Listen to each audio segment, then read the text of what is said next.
nama saya Valeria Gina Apriana dari Stikes Bakti Mandala Wisada Slawi, program studi S1 Farmasi.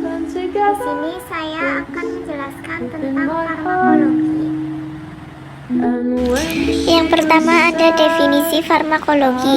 Farmakologi adalah ilmu pengetahuan yang berhubungan dengan obat-obatan.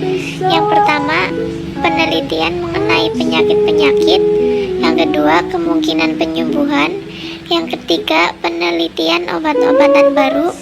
Dan yang keempat, penelitian efek samping obat-obatan atau teknologi baru terhadap beberapa penyakit berkaitan dengan perjalanan obat di dalam tubuh serta perlakuan tubuh terhadapnya.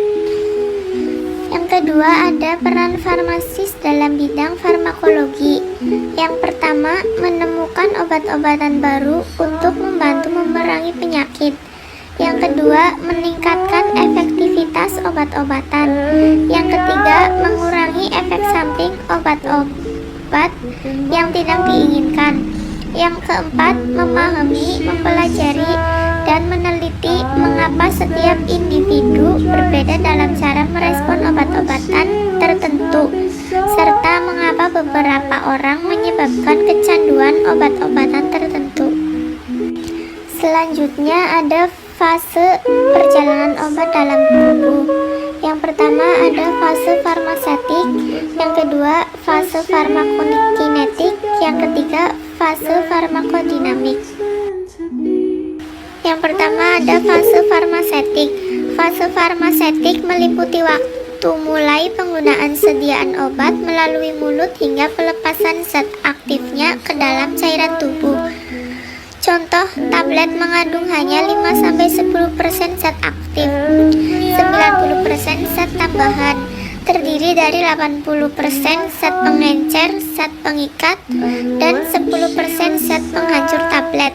Yang terpenting dalam hubungannya dengan fase ini adalah ketersediaan farmasi dari zat aktifnya, yaitu obat siap diabsorpsi. Yang kedua ada fase farmakokinetik. Fase farmakokinetik meliputi waktu selama obat diangkut ke organ yang ditentukan. Setelah obat dilepas dari bentuk sediaan, obat harus diabsorpsi ke dalam darah yang akan segera didistribusikan melalui tiap-tiap jaringan dalam tubuh.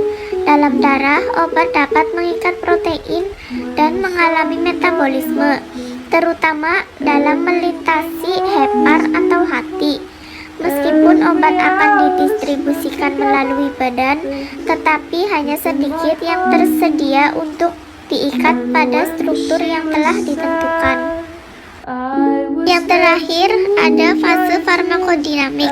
Fase farmakodinamik adalah fase di mana obat telah berinteraksi dengan sisi reseptor dan siap memberikan efek obat dalam tubuh atau mempelajari pengaruh obat terhadap fisiologi tubuh.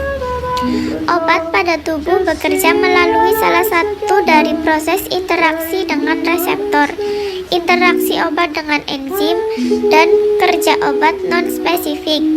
Interaksi obat dengan reseptor terjadi ketika berinteraksi dengan bagian sel, ribosom, atau tempat lain yang sering disebut sebagai reseptor. Reseptor enzim, karbohidrat, atau lemak. Semakin banyak reseptor yang diduduki atau bereaksi, maka efeknya akan meningkat. Sekian penjelasan dari saya. Apabila ada salah kata, mohon dimaafkan. Wassalamualaikum warahmatullahi wabarakatuh.